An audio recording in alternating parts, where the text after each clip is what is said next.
Hi friends, ಎಲ್ಲರಿಗೂ ನಮಸ್ಕಾರ. ಇವತ್ತಿನ ವಿಡಿಯೋದಲ್ಲಿ ನಾನು ನಿಮಗೆ 7th ಪೇ ಕಮಿಷನಲ್ಲಿಂದ ನಿಮಗೆ ವೇತನ, ಪಿಂಚಣಿ ಹಾಗೂ ಕುಟುಂಬ ಪಿಂಚಣಿ ಎಷ್ಟು ಬರುತ್ತೆ ಅಂತ ಹೇಗೆ ಕ್ಯಾಲ್ಕುಲೇಟ್ ಮಾಡೋದು, ಈಸಿಯಾಗಿ ನಿಮ್ಮ ಮೊಬೈಲ್ನಲ್ಲೇ ಹೇಗೆ ಕ್ಯಾಲ್ಕುಲೇಟ್ ಮಾಡೋದು ಅನ್ನೋದನ್ನು ತಿಳಿಸ್ಕೊಡ್ತಾ ಇದ್ದೇನೆ.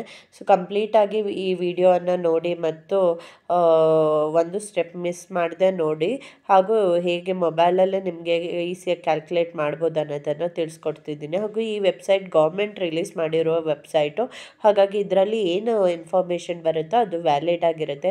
ಹಲವಾರು ಜನ ನನ್ನ ಚಾನಲ್ನಲ್ಲಿ ಕಮೆಂಟ್ ಮಾಡಿ ಕೇಳ್ತಾ ಇದ್ರಿ, ಹೇಗೆ ನಾವು ನನ್ನ ಪೆನ್ಷನ್ ಎಷ್ಟಿದೆ, ನನ್ನ ಸ್ಯಾಲ್ರಿ ಎಷ್ಟಿದೆ, 7th ಪೇನಲ್ಲಿ ಎಷ್ಟು ಬರುತ್ತೆ ಅಂತ ಕ್ಯಾಲ್ಕುಲೇಟ್ ಮಾಡಿ ತಿಳಿಸಿ ಅಂತ ಆಲ್ಮೋಸ್ಟ್ ಒಂದು 100ಕ್ಕೂ ಮೇಲೆ ಜನನೇ ಕಮೆಂಟ್ ಮಾಡಿ ಕೇಳಿದ್ದೀರಾ. ಸೊ ಅವರೆಲ್ಲರಿಗೂ ಉಪಯೋಗ ಆಗಲಿ ಅನ್ನೋದಕ್ಕೋಸ್ಕರ ನಾನು ಈ ವಿಡಿಯೋವನ್ನು ಮಾಡ್ತಾ ಇದ್ದೀನಿ. ಇದು ನಾನು ಹೇಳ್ದಂಗೆ ನೀವು ಈಸಿಯಾಗಿ ಮೊಬೈಲಲ್ಲೇ ಕ್ಯಾಲ್ಕುಲೇಟ್ ಮಾಡ್ಕೊಳ್ಬೋದಾಗಿದೆ. 1 ನಿಮಿಷನೂ ಬೇಕಾಗೋದಿಲ್ಲ ಮತ್ತು ವ್ಯಾಲಿಡ್ ಇನ್ಫಾರ್ಮೇಷನ್ ಇರುತ್ತೆ. ಸೊ ಈಸಿಯಾಗಿ ಕ್ಯಾಲ್ಕುಲೇಟ್ ಮಾಡ್ಬೋದು. ಹೇಗೆ ಅನ್ನೋದನ್ನು ನಾನು ಇವತ್ತಿನ ವಿಡಿಯೋದಲ್ಲಿ ತಿಳಿಸ್ಕೊಡ್ತಾ ಇದ್ದೀನಿ. ಹಾಗೂ ಇನ್ನೂ ನೀವು ನನ್ನ ಚಾನಲ್ಗೆ ಸಬ್ಸ್ಕ್ರೈಬ್ ಮಾಡ್ಕೊಂಡಿಲ್ಲ ಅಂದರೆ ಉಚಿತವಾಗಿ ಸಬ್ಸ್ಕ್ರೈಬ್ ಮಾಡ್ಕೊಳ್ಳಿ. ಆವಾಗ ನಿಮಗೆ ಇದೇ ತರಹ ಲೇಟೆಸ್ಟ್ ಅಪ್ಡೇಟ್ಸು ಇಮಿಡಿಯೇಟಾಗಿ ಗೊತ್ತಾಗುತ್ತೆ. ಸೊ ಮೊದಲನೇದಾಗಿ ನೀವೇನು ಮಾಡಬೇಕಂದ್ರೆ, ನಿಮ್ಮ ಮೊಬೈಲ್ನ ಗೂಗಲ್ ಕ್ರೋಮನ್ನು ಓಪನ್ ಮಾಡಿಬಿಟ್ಟು ನಾನು ಹೇಳ್ತೀನಿ ನೋಡಿ, ಅದನ್ನು ಬರ್ಕೊಳ್ಳಿ. KARPAY .calculator.cafe ಇದನ್ನು ಟೈಪ್ ಮಾಡಬೇಕಾಗುತ್ತೆ.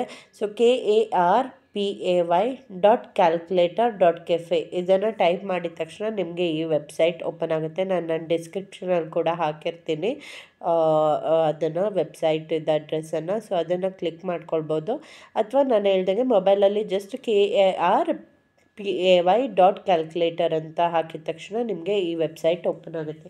ಈ ವೆಬ್ಸೈಟ್ ಓಪನ್ ಆದ ತಕ್ಷಣ ನಿಮ್ಗೆ ನೋಡ್ತಿರ್ಬೋದು, ಕರ್ನಾಟಕ 7th ಪೇ ಅಂತಿದೆ. ಇದು ಕರ್ನಾಟಕ ರಾಜ್ಯ ಸರ್ಕಾರಿ ನೌಕರರಿಗೆ ಮಾಡಿರೋಂಥ ವೆಬ್ಸೈಟು. ಸೊ ಇಲ್ಲಿ 3 ಆಪ್ಷನ್ ಇದೆ ನಿಮಗೆ: 7th pay salary calculation, 7th pay pension calculation ಮತ್ತು 7th pay family pension calculation ಅಂತ 3 ಇದೆ. ಸೊ ನಿಮ್ಗೆ ಯಾವ ಕ್ಯಾಟಗರಿ ಬೇಕೋ ಅದನ್ನು ಓಪನ್ ಮಾಡ್ಕೊಳ್ಬೋದು. ನಾನು ಒಂದೊಂದಾಗಿ ಓಪನ್ ಮಾಡಿಬಿಟ್ಟು ತೋರಿಸ್ತೀನಿ. ಇವಾಗ ಮೊದಲನೇದಾಗಿ ನೀವು 7th ಪೇ ಸ್ಯಾಲ್ರಿ ಕ್ಯಾಲ್ಕುಲೇಷನ್ನ ಮೇಲೆ ಕ್ಲಿಕ್ ಮಾಡಿದರೆ ಈ ಥರ ನಿಮಗೆ ಈ ಪೇಜ್ ಓಪನ್ ಆಗುತ್ತೆ. ಎಲ್ಲ 7th ಪೇ ಸ್ಯಾಲ್ರಿ ಕ್ಯಾಲ್ಕುಲೇಷನ್ ಅಂತ. ಸೊ ಇದರಲ್ಲಿ ನೀವು ನೋಡ್ಬೋದು 6th ಪೇ ಡೀಟೇಲ್ಸನ್ನು ನೀವು ಎಂಟರ್ ಮಾಡಬೇಕು. ಎಂಟರ್ ಮಾಡಿದ ತಕ್ಷಣ ನಿಮಗೆ ಕ್ಯಾಲ್ಕುಲೇಟ್ ಆಗಿ 7th ಪೇಯಲ್ಲಿ ಎಷ್ಟು ಬರುತ್ತೆ ಅಂತ ಬರುತ್ತೆ. ಸೊ 6th ಪೇಯಲ್ಲಿ ನಿಮ್ಮ ಕರೆಂಟ್ ಪೇ ಸ್ಕೇಲ್ ಯಾವುದಿತ್ತು ಅಂತ ನೀವು ಸೆಲೆಕ್ಟ್ ಮಾಡ್ಕೊಳ್ಬೇಕಾಗುತ್ತೆ. ಸೊ ಇಲ್ಲಿ ನೋಡ್ಬೋದು, ನೀವು 6th ಪೇಯಲ್ಲಿ ನಿಮ್ಮದು 17,000ಇಂದ ಈ ಥರ ಬೇರೆ ಬೇರೆ ಇದರಲ್ಲಿ ಲೆವೆಲ್ಸ್ ಇದ್ದಾವೆ. ನೀವು ಯಾವ ಲೆವೆಲ್ ಇದೆ, ನಿಮ್ಮ ಬೇಸಿಕ್ ಪೇ ಸ್ಯಾಲ್ರಿ ಯಾವ ಲೆವೆಲಲ್ಲಿದೆ ಅಂತ ನೋಡಿಕೊಂಡು ನೀವು ಸೆಲೆಕ್ಟ್ ಮಾಡ್ಕೊಳ್ಬೇಕಾಗುತ್ತೆ. ಫಾರ್ ಎಕ್ಸಾಂಪಲ್ ನಾನು ಇದು ತೋರಿಸ್ತೀನಿ. ಯಾರಿಗಾದರೂ 17,000 ಸ್ಯಾಲ್ರಿ ಇದ್ದರೆ ಅವರು ಈ ಲೆವೆಲಲ್ಲಿ ಇರ್ತಾರೆ, ಫಸ್ಟ್ ಒನ್ 17,000 ಅಂತ. ಸೊ ಇದನ್ನು ಸೆಲೆಕ್ಟ್ ಮಾಡಿಕೊಂಡ್ರೆ next basic pay, present basic pay ಎಷ್ಟು ಬರ್ತಿದೆ ಅಂತ ಹಾಕೋಕ್ಕಿರುತ್ತೆ. ಸೊ ಅಲ್ಲಿ ಇನ್ಫಾರ್ಮೇಷನ್ನು ಇವಾಗ ನಾನು ಫಾರ್ ಎಕ್ಸಾಂಪಲ್ ಟೈಪ್ ಮಾಡ್ತೀನಿ. ನಾನು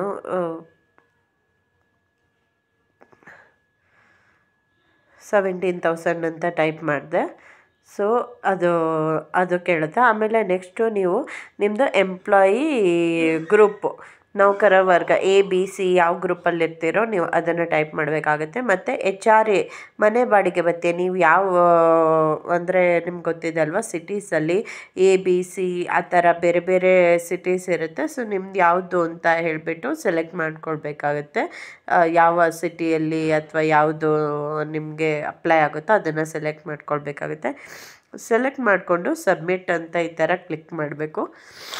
ಸಬ್ಮಿಟ್ ಕ್ಲಿಕ್ ಮಾಡಿದ ತಕ್ಷಣ ನಿಮ್ಮ ಕೆಳಗಡೆ ನೋಡ್ಬೋದು 7th ಪೇ 7ನೇ ವೇತನ ಆಯೋಗದ ವರ್ಗದ ಅಂತೆ ಎಷ್ಟು ಸ್ಯಾಲ್ರಿ ಆಗುತ್ತೆ ಅಂತ ಇಲ್ಲಿ ತೋರಿಸ್ತಾರೆ. ಸೊ ಇದು ನಾವು ಕರೆಂಟ್ ಏನು ಸೆಲೆಕ್ಟ್ ಮಾಡಿದ್ವೋ ನಾವದು, ಇದರಲ್ಲಿ ನೀವು ನೋಡ್ತಿರ್ಬೋದು ನ್ಯೂ ಪೇ ಸ್ಕೇಲ್ ಎಷ್ಟು ಅಂತ ಹೇಳಿ ಕ್ಯಾಲ್ಕುಲೇಟ್ ಮಾಡಿ ಕೊಟ್ಟಿರ್ತಾರೆ. ಸೊ ಇಲ್ಲಿ ಎಷ್ಟಿರುತ್ತೋ ಅದಕ್ಕೆ ಇದು ಅಂತ ಈ ಕ್ಯಾಲ್ಕುಲೇಷನ್. ಸೊ ಇದು ಈ ಥರ ವೇತನ ಕ್ಯಾಲ್ಕುಲೇಷನ್ ಅವರಿಗೆ. ಇನ್ನು ಒಂದು ವೇಳೆ ಪೆನ್ಷನ್ ಕ್ಯಾಲ್ಕುಲೇಷನ್ ಮಾಡ್ಕೊಳ್ಳೋರಿಗೆ ಹೋಗ್ಬೇಕಂತ ಇದ್ದರೆ ಇಲ್ಲಿ ಇದೇ ಬ್ಯಾಕ್ ಒತ್ಬಿಟ್ಟು ಇಲ್ಲಿ ಬಂದರೆ ನಿಮಗೆ ಇಲ್ಲಿ ಪೆನ್ಷನ್ ಕ್ಯಾಲ್ಕುಲೇಷನ್ ಅಂತಿದೆ. ಸೊ ಇಲ್ಲಿ ಪೆನ್ಷನ್ ಕ್ಯಾಲ್ಕುಲೇಷನ್ಗೆ ಒತ್ಬೋದು. ಇವಾಗ ನೀವು ನೋಡ್ತಿರೋಂಗೆ 6ನೇ ವೇತನ ಆಯೋಗದ ಮಾಹಿತಿ ಅಂದರೆ ನಿಮಗೆ ಆ 6th ಪೇಗಲ್ಲಿ ಎಷ್ಟು ಬರ್ತಿದೆ ಪೆನ್ಷನ್ ಅಂತ ಟೈಪ್ ಮಾಡಬೇಕು. ಫಾರ್ ಎಕ್ಸಾಂಪಲ್ ನಾನು ಇಲ್ಲಿ 10,000 ಅಂತ ನಾನು ಟೈಪ್ ಮಾಡ್ತೀನಿ. 10,000 ಪೆನ್ಷನ್ ಸಿಗ್ತಿದೆ ನಂಗೆ ಕರೆಂಟ್ಲಿ ಅಂತ. ಸೊ ಅದನ್ನು ಎಂಟರ್ ಮಾಡಿ ನೀವು ಬೇರೆ ಏನು ನೋಡಿ ಇಲ್ಲಿ ಕೊಟ್ಟಿದ್ದಾರೆ, ತುಟಿ ಭತ್ಯೆಯನ್ನು ಆಯೋಗದ ವರದಿಯಂತೆ ಕೇಂದ್ರ ಸರ್ಕಾರದ ತುಟಿ ಭತ್ಯೆಗೆ 0.722% ರಾಜ್ಯ ಸರ್ಕಾರವು ತನ್ನ ನೌಕರರಿಗೆ ನೀಡುತ್ತದೆ ಅಂತ ಕೊಟ್ಟಿದ್ದಾರೆ. ಸೊ ಅಂದರೆ ನಿಮ್ಮದು ಪೆನ್ಷನ್ನಿಯ ಮೂಲ ವೇತನ, ಮೂಲ ನಿವೃತ್ತಿ ವೇತನ, ಪೆನ್ಷನ್ನ ಬೇಸಿಕ್ ಪೇನ ನೀವು ಇಲ್ಲಿ ಮೆನ್ಷನ್ ಮಾಡಬೇಕಾಗುತ್ತೆ ಮೇಲ್ಗಡೆ. ಮತ್ತು ಅದು ಇಲ್ಲಿ ಸಬ್ಮಿಟ್ ಅಂತ ಒತ್ತಿದ ತಕ್ಷಣ ನಿಮಗೆ ಹೊಸ ಪೆನ್ಷನ್ ಎಷ್ಟು ಬರುತ್ತೆ ಅಂತ ತಾನಾಗೆ ಕ್ಯಾಲ್ಕುಲೇಟ್ ಮಾಡಿ ತೋರಿಸುತ್ತೆ. ಇಲ್ಲಿ ನೋಡ್ತಿರ್ಬೋದು ನೀವು ಲೆಫ್ಟ್ ಸೈಡಲ್ಲಿ ಕರೆಂಟ್ ಪೆನ್ಷನ್ ಎಷ್ಟು ಕರೆಂಟ್ ಪೆನ್ಷನ್ ಬರ್ತಿದೆ ಅಂತಿದೆ. ನ್ಯೂ ಪೆನ್ಷನ್ ಹೊಸ 7ನೇ ವೇತನ ಆಯೋಗದವರೆಗಿದೆ ಅಂತ ನ್ಯೂ ಪೆನ್ಷನ್ ಎಷ್ಟು ಬರುತ್ತೆ ಅಂತಲೂ ಇಲ್ಲಿ ಕೊಟ್ಟಿದ್ದಾರೆ. 10,000 ಪೆನ್ಷನ್ ಸಿಗ್ತಿದ್ದವರಿಗೆ 15,850 ಆಗುತ್ತೆ ಅಂತ. ಇನ್ನು ಕೆಳಗೆ ಅದರಲ್ಲಿ DA ಎಷ್ಟು ಕೊಡ್ತಾರೆ ಅಂತ ಕೊಟ್ಟಿದ್ದಾರೆ. ನೀವು ನೋಡ್ತಿರ್ಬೋದು 1,387%. ಇದು DA 1,387 ರೂಪಾಯಿ DA ಸಿಗುತ್ತೆ. 10,000 ನೀವು ಸ್ಯಾಲ್ರಿ ಇರೋರಾಗಿದ್ದರೆ. ಒಟ್ಟು ಈ 15,850ಕ್ಕೆ DAನ ಆ್ಯಡ್ ಮಾಡಿ 17,237 ರೂಪಾಯಿ ಸಿಗುತ್ತೆ. ಸೊ ಇದು ಈಸಿಯಾಗಿ ಇದರಲ್ಲಿ ಕ್ಯಾಲ್ಕುಲೇಟ್ ಮಾಡ್ಕೊಳ್ಬೋದಾಗಿದೆ. ಯಾವುದೇ ರೀತಿಯ ಕನ್ಫ್ಯೂಷನ್ ಇರೋದಿಲ್ಲ ಇದರಲ್ಲಿ ನಿಮಗೆ. ನೆಕ್ಸ್ಟು ನಾನು ಕುಟುಂಬ ಪಿಂಚಣಿನೂ ಒಂದು ಸಲ ತೋರಿಸ್ಬಿಡ್ತೀನಿ. ಸೊ ಇಲ್ಲಿ 7th ಪೇ ಫ್ಯಾಮಿಲಿ ಪೆನ್ಷನ್ ಇರೋರು ಈ ಆಪ್ಷನನ್ನು ಕ್ಲಿಕ್ ಮಾಡ್ಕೊಳ್ಬೇಕು. ಇದರಲ್ಲೂ ಅಷ್ಟೇ ಕುಟುಂಬ ಪಿಂಚಣಿ ಎಷ್ಟು ಬರ್ತಿದೆ ಅಂತ. ಫಾರ್ ಎಕ್ಸಾಂಪಲ್ ನಾನು 5,000 ಅಂತ ಹಾಕ್ತೀನಿ. ಯಾರು ಫ್ಯಾಮಿಲಿಯವ್ರು ತೊಗೊತಿರ್ತಾರಲ್ವ ಪೆನ್ಷನ್ನು, ಅವ್ರಿಗೆ ಎಷ್ಟು ಬರುತ್ತೆ ಅಂತ. ಸೊ ಅವರು ಹಾಕಿಬಿಟ್ಟು ಸಬ್ಮಿಟ್ ಅಂತ ಕೊಟ್ಟರೆ ಅವ್ರಿಗೂ ಅಷ್ಟೇ ಕೆಳಗಡೆ ನೋಡಿ 5,000 ಇರೋರಿಗೆ ಜಾಸ್ತಿ ಆಗಿಬಿಟ್ಟು 13,500 ಆಗುತ್ತೆ. ಸೊ 5,000 ಇರೋದು. ಮತ್ತು ಅದಕ್ಕೆ DA 1,181 ರೂಪಾಯಿ ಆ್ಯಡ್ ಆಗಿಬಿಟ್ಟು ಟೋಟಲ್ ಕುಟುಂಬ ಪೆನ್ಷನ್ 7ನೇ ವೇತನ ಆಗೋದು 5,000 ಬರ್ತಿರೋರಿಗೆ 14,681 ರೂಪಾಯಿ ಸಿಗಲಿದೆ. ಸೊ ಈ ಇನ್ಫಾರ್ಮೇಷನ್ ನಿಮಗೆ ತುಂಬ ಹೆಲ್ಪ್ಫುಲ್ ಆಗಿದೆ ಅಂತ ಭಾವಿಸ್ತೀನಿ. ವೆಬ್ಸೈಟನ್ನು ನಾನು ಇಲ್ಲಿ ಒಂದು ಸಲ ಝೂಮ್ ಮಾಡಿ ತೋರಿಸ್ಬಿಡ್ತೀನಿ. ಕರ್ನಾಟಕ ನಾನು ಹೇಳ್ದಂಗೆ ಇವಾಗ ಬಂದು ನೋಡಿ KARPAY.calculator.cafe. ಇದನ್ನೇ ನೀವು ಮೊಬೈಲಲ್ಲಿ ಟೈಪ್ ಮಾಡಬೇಕಾಗಿರೋದು. ಇದನ್ನು ನೀವು ಟೈಪ್ ಮಾಡಿದ ತಕ್ಷಣವೇ ನಿಮಗೆ ಈ ವೆಬ್ಸೈಟ್ ಓಪನ್ ಆಗುತ್ತೆ ಹಾಗೂ ಈಸಿಯಾಗಿ ನೀವು ಕ್ಯಾಲ್ಕುಲೇಟ್ ಮಾಡ್ಕೊಳ್ಬೋದು. ಮತ್ತು ಇಲ್ಲೇನು ಇನ್ಫಾರ್ಮೇಷನ್ ಬಂದಿರುತ್ತೆ ಇದು ವ್ಯಾಲಿಡ್ ಇನ್ಫಾರ್ಮೇಷನ್ ಆಗಿರುತ್ತೆ ಹಾಗೂ 7th ಪೇ ಕ್ಯಾಲ್ಕುಲೇಷನ್ ಆಧಾರದ ಮೇಲಾಗಿರುತ್ತೆ. ಇದು ತುಂಬ ಯೂಸ್ಫುಲ್ ಆಗಿದೆ ಅಂತ ಭಾವಿಸ್ತೀನಿ. ವಿಡಿಯೋ ನೋಡಿದ್ದಕ್ಕಾಗಿ ಧನ್ಯವಾದಗಳು. ಮತ್ತು ಈ ವಿಡಿಯೋನ ನಿಮ್ಮ ಫ್ರೆಂಡ್ಸ್ ಆ್ಯಂಡ್ ಫ್ಯಾಮಿಲಿ ಜೊತೆ ಶೇರ್ ಮಾಡಿ.